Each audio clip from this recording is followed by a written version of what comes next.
Gustura egoten zen zabaitik zintzilik. Lurrean egotearen aldean oso desberdina zen.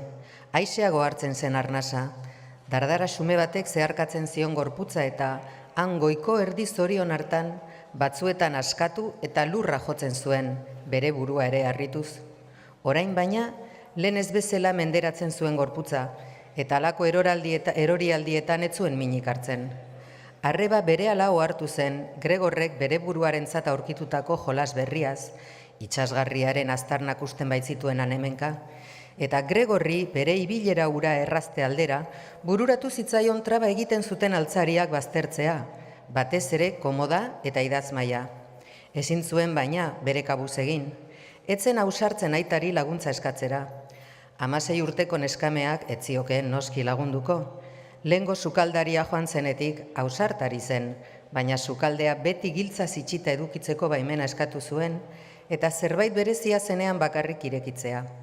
Beraz, aita etxean etzegoen batean, amarengana jotzea besterik ez zitzaion geratzen arrebari. Ama pozik hurbildu zen, hizketan, baina isildu egin zen Gregorren gela aurrean. Lehenbizi, noski, gelan dena ongi zegoen begiratu zuen arrebak. Ondoren utzi zion amari sartzen. Gregorrek maindirea presaka beheratu eta zimurrak egin zizkion, sofaren gainera nolanai botatako maindire bat balitz bezala.